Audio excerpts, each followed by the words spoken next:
كويس، ركزي معايا قوي. انا حجزت لك في اوتيل جنب الاوتيل اللي احنا قاعدين فيه.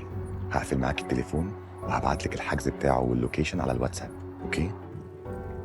تلت ساعه بالكتير واكون عندك. يلا سلام.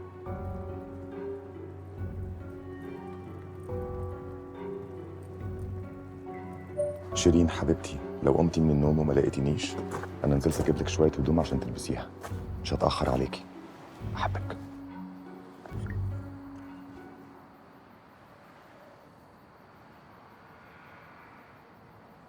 نزل ايدك عشان بقرف. ما بحبش حد يبقى مع واحده وبعد كده يجي يلمسني. هو انا ما قلتلكش انا اتطلقت من نادر ليه؟ تحب اقولك؟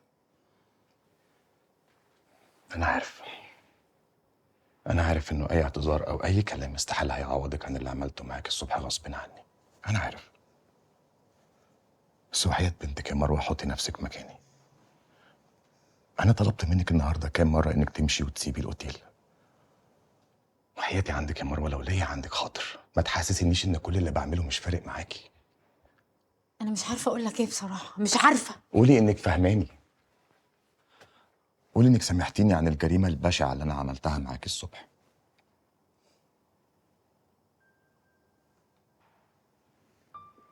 وطبعا طالما حجزت لنا اوضه هنا يبقى هتقعد مع المدام في اوضتي اللي هناك، مش كده؟ قول يا صلاح عادي، ما تتكسفش.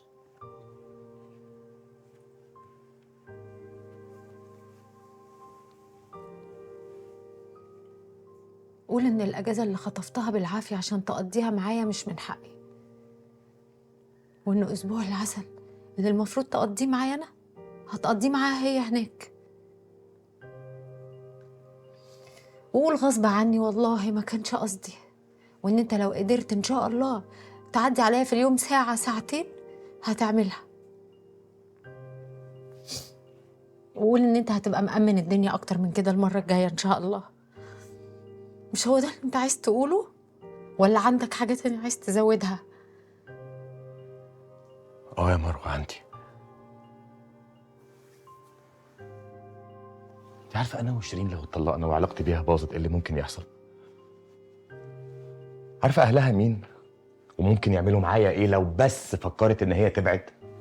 عارفه انا كنت حاسس بايه وانا نايم معاها من شويه صغيرين. وكاني بدفع ثمن اني افضل في المستوى ده. يا ريت بقى يا مروه تحطي كل ده في اعتبارك وتهدي. هتصدقي ان كل حاجه حصلت غصب عني، واني حقيقي يا مروه والله العظيم 3 هكون حريص اكتر من كده واحنا سوا علشان اللي حصل دوت ما يحصلش تاني. للأسف اللي حصل النهاردة ده كان بروفة لحياتي اللي جاية معاك بعد كده. والمدة اللي انت حددتها مش هتبقى شهر ولا سنة، دي ممكن تبقى العمر كله. طول ما احنا جوازنا في السر ومش في النور هيحصل أكتر من كده.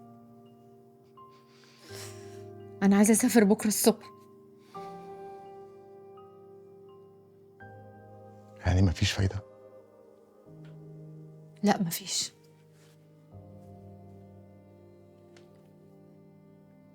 صدقني كده أحسن ليك وليا. كل لحظة وأنا بقضيها لوحدي من غيرك وأنت قاعد معاها هناك بتعدي عليا كأني عايشة في جحيم. خليك أنت قضي أجازتك معاها، وأما ترجع مصر نبقى نتكلم. حاضر، لو ده اللي هيريحك هعمله لك. بكره الصبح هتلاقي في عربيه تحت على باب الاوتيل مستنياكي علشان توديك المطار.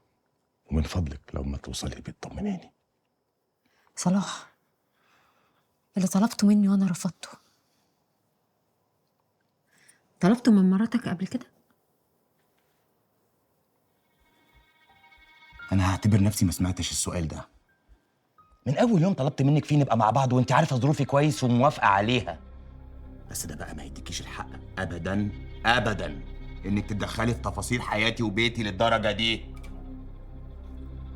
ولو عايزه تحافظي عليا وعلى اللي بينا تحطي الكلمتين دول حلقه في ودنك وافتكريهم كويس، فاهمه؟ حاولي تنامي كويس. اول ما احجز لك التيكت هبعتها لك على الواتساب. صباح على خير.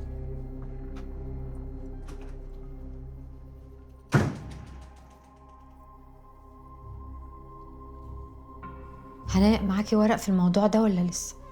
امال انا بكلمك ليه؟ ما هو لو مفيش ورق يبقى مفيش كلام ولا موضوع اصلا. طب حد غيرك شاف الورق ده؟ اللي معايا مش كامل، ولسه في محامي تاني عامله معاه واجب هيسرسب لي حاجات تانية. بس خلي بالك، الحاجات دي لو طلعت موضوعك كله هيتفشكل. دي ضربه في مقتل. طب اسمعي يا هناء، كتمي على الورق ده محدش يشوفه ابدا لغايه ما ارجع، سامعه؟ طب قوليلي، بتفكري في ايه؟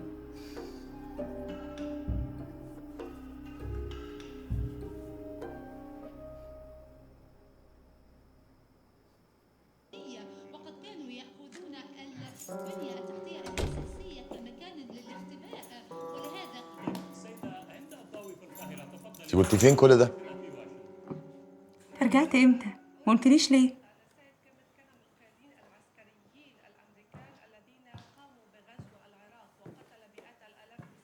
كلمتك كذا مره ما ردتيش.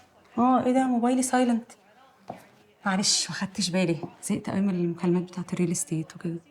كنت عند رامي. بجد؟ اخباره ايه؟ كويس؟ زي ما هو، لا راضي يتكلم ولا راضي يهدى.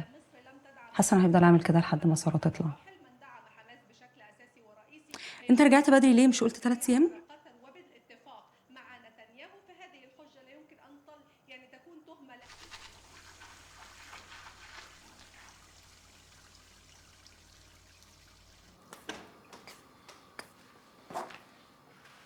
نمتي؟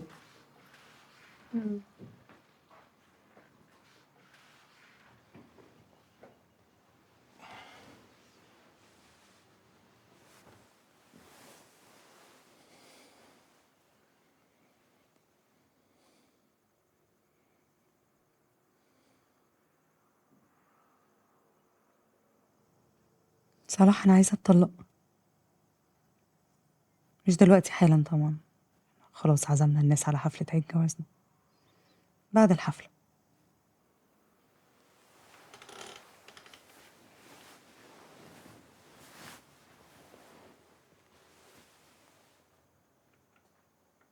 انت شاربه حاجه يا شيرين؟ الأحسن إننا نبتدي ما ننامش جنب بعض علشان نتعود شوية بشوية. بتهيألي عيب إن أنا اللي أطلع أنام في الأوضة فوق. في ايه روحي؟ انت كويسه؟ في إن أنا بقالي فترة مشغولة بواحد تاني ظهر في حياتي وبقى بيديلي الاهتمام والكلام الحلو اللي ما بقاش بيجي منك. لحد دلوقتي المشاعر من ناحيته هو بس، لكن أنا حاسة إن أنا كمان مشاعري ممكن تبتدي تتحرك. وعشان ده ما ينفعش من واحدة ست محترمة متجوزة راجل محترم، وعشان إحنا كبار متعودين من بعض دايما على الصراحة، فأنا بقول لك طلقني. حد تاني؟